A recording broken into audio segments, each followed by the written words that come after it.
Is it safe to say that the federal government is now listening to the cries of Nigerians after all? Well, President Tinubu has requested the Central Bank of Nigeria to suspend the implementation of the controversial Cybersecurity Levy policy and ordered a review. Now, this follows a lawsuit filed by the Socioeconomic Rights and Accountability Project, SERAP, BudgIT, and the 136 concerned Nigerians against the Central Bank of Nigeria, CBN, regarding its circular directing all banks to commence charging a 0.5% cybersecurity levy on all electronic transactions in the country. Additionally, the House of Representatives last Thursday has asked the CBN to withdraw the circular. Now, joining us this morning to discuss this development is Iniobong Usen, is the head research and policy advisory at BudgIT. Good morning, Mr. Usen. Thanks for joining us. Yeah, good morning, and thanks for having me. All right. It feels like, a timely intervention, that was regarded or that was needed by BudgIT, SERAP, and, many others. Tell us about what necessitated it and why you do not agree with the cybersecurity levy in the first place. Thanks for that question. You have to look at this new policy directive amidst all the other, policy initiatives, that this administration has, brought to the fore, from the removal of fuel subsidy to the floating of the naira, to the increase in the MPR, the removal of electricity subsidy. All these, are policies that have, significantly impacted the purchasing power, of Nigerians and impoverished a lot of Nigerians. And all of this, hasn't come with commensurate cushioning effect, right, with regards to the ability of consumers, of Nigerians, to be able to afford basic services, basic commodities, basic amenities of life. And we felt that the government needed to take a pause and actually look at the effect of all these policies, right, on the living standards of Nigerians. If you put this in context, we've been at the table with regards to the conversations around the increase in minimum wage forever. And, government has not, moved an inch on that issue. So how do you expect people to survive, right, in times like this, when it's very difficult for you to earn any income, when there are additional taxes or levies, on transactions like this? And if you look at, the effect also on, policies of government with regards to increasing, financial inclusion, having a lot of transactions that happen outside the financial sector, trying to bring that into the financial sector, you see that these are things that discourage, those sort of policy initiatives. They are counterproductive, or counterintuitive to the very aims that government also tries to achieve. And so this is not something that I think that government should be thinking about at this very point in time. What Nigerians need now is a reprieve. We need, government to reduce taxes on people and ensure that, the living standards of people's incomes, increase, and not the alternate. Well, I'd like to find out also, this is a very valid point that you make. There are, of course, many Nigerians who would agree with it. So is it a function of timing? Do you think that it is the wrong timing, or is something that should be done maybe at a much later? Or do you completely think that this should not be implemented at all? And I ask this because there have been arguments about this, the legality of this. Some would quote that Section 162 of the Constitution provides that every fund that is disbursed should first go into the Federation account before it is disbursed to ensure that, it's regulated properly. But we can agree that that's not usually the case, for example, with the NNPC and a lot of other MDAs. So are you arguing from the standpoint of because it is not convenient for Nigerians, or is there a legal angle to your argument as well, saying that this should not even happen at all? So there are two responses to this, and my response, will speak to both ends. Yes, we're still not clear on the interpretation of, that section of the law, right? The senator who sponsored the bill has come out to say that this particular levy was supposed to be a levy to be paid by the financial institution. So if I'm to interpret that, I would think that as a fraction, it should be as a fraction of the transaction cost. So if there are charges on these transfers, it should be 0.5% of those charges charged by the financial institutions. If that is the case, I do not have a problem with that. But if you are now going to transfer those charges or levy them on the, the monies transferred, and meaning that the customer or the consumer would bear the cost. That's where I have a problem, with. To the other point around having, these kinds of special purpose vehicles or funds, ring-fence funds to fund specific policy objectives or initiatives of government. I also align with the fact that all of the revenues that accrue to government should come into a common pool, right? Especially with issues around security. Historically, we've seen how, the budgets, how allocations, how spending of, defense, or spending that are defense in nature or defense related, are somewhat opaque. So are you creating another fund that can be, if not properly managed or properly, utilized as the case may be, will turn into a slush fund or, something that creates an avenue for state capture or corruption? As you know, with the Office of the National Security Advisor, there's not a lot of visibility, not a lot of openness around how such funds are spent. And so I'm also of the opinion that whatever levies, whatever taxes that government aims to collect, whether from citizens or from the private sector, as the case may be, that all of that comes into a common pool where we have a full visibility of what it is that government earns. And then from that, you can now disburse to address the myriad of challenges that Nigerians face. But if you create that avenue where there's, some MDAs of government directly tap into those sources of funds, there's very little you can do with regards to oversight, over those funds, especially with very, very, very, very technical or specific areas like defense and security. Yeah.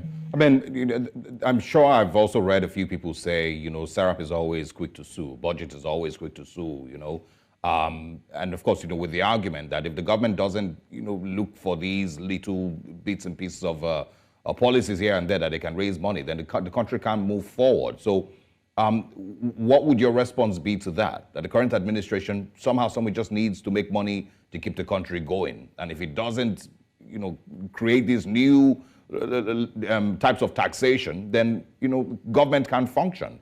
And SERAP and budget might, really just not be seeing things from the right, angles, with their constant lawsuits every 4 market days. So budget is not always quick to sue.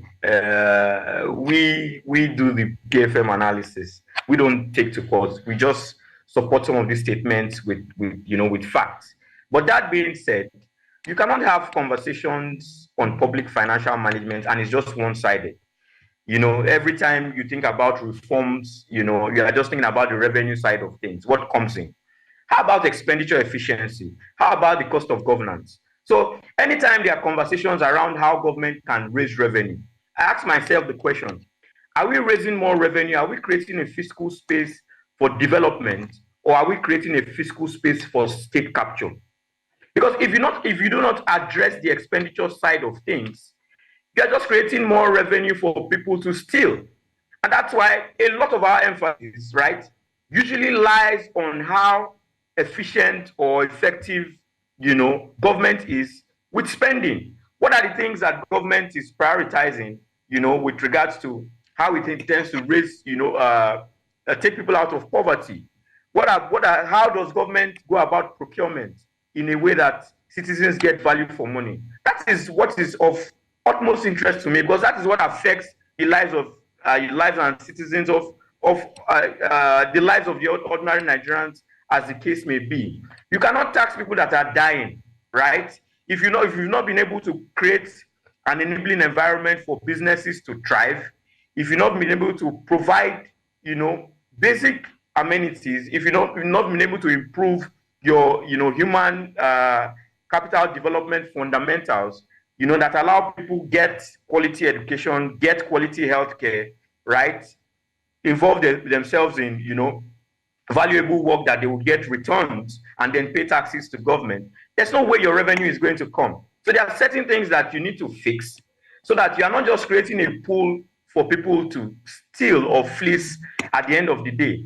That's the position I take on this. So what you've seen, because we're going to be celebrating, well, I don't know if we're celebrating it, but we're going to be marking 1 year, since the administration, of course, came in May 29th in a bit. Does it seem like they understand these policies that you're speaking about, you first of all generate wealth, create platforms, create a society that enables people to be able to feed at least before you tax them? Do you think that they understand this, or, I mean, do you have any faith that, their policies will change and assist, or rather, and work with these ideas that you're speaking about in the near future? I mean, I feel they understand these things, and that's why you've seen them set up, several committees, first to implement the Orosin report. You have the Presidential Committee on Fiscal Policy and Tax Reforms. But what you also need to understand is that there are a lot of vested interest in these issues. And with any policy reform, there are usually losers and there are gainers, right?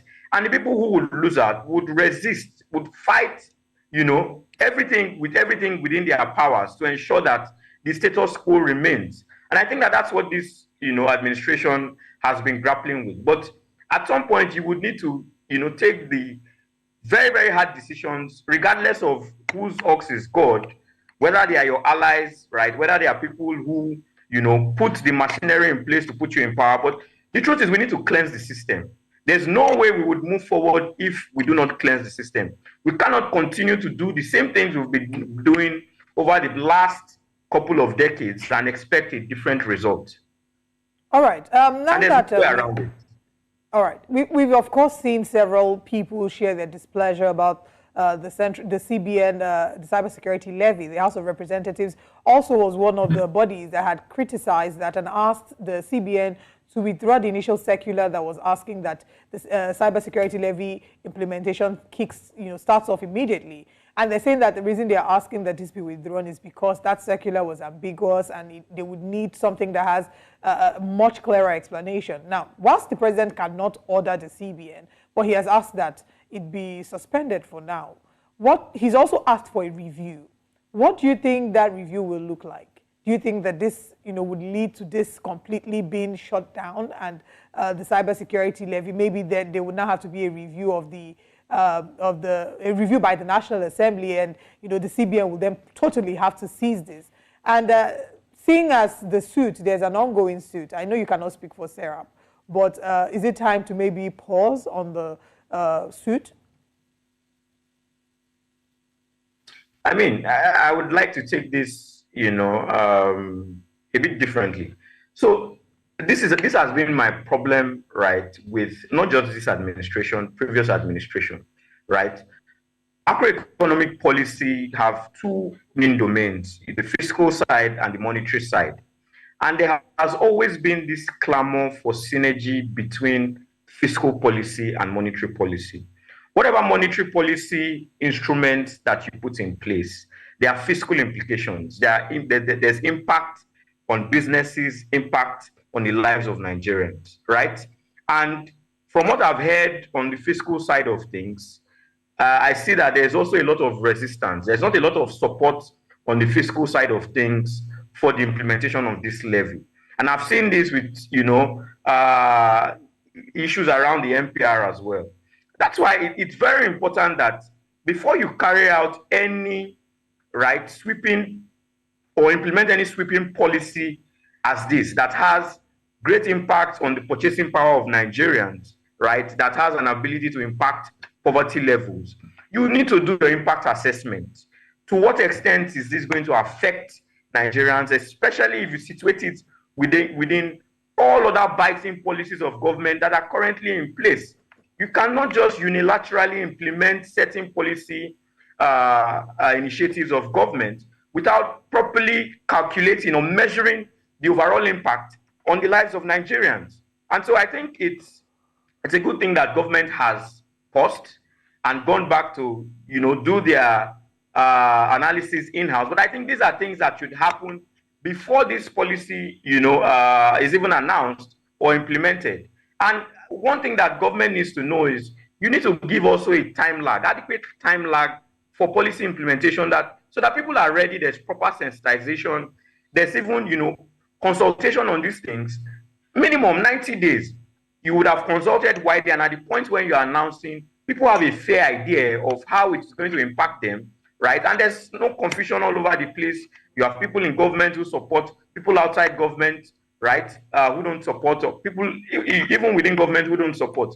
You do not want that chaotic policy environment where you announce policies and 2-3 days later you are taking back those policies, even if it connotes that government is listening, but it doesn't portray government as one that is organized and very thoughtful, around some of its policy announcements.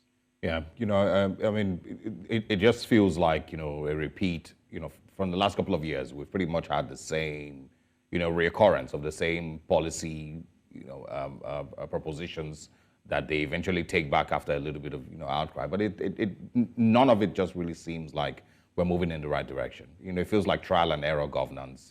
Let's just be doing whatever we feel like, every 2 days. But thanks a lot for joining us. We hope to speak with you again. And of course, if there's other developments, we'd like that you also join us and share your thoughts with us. Thanks a lot, Iniobong Usen. Thanks for having me, and have a lovely day. You too.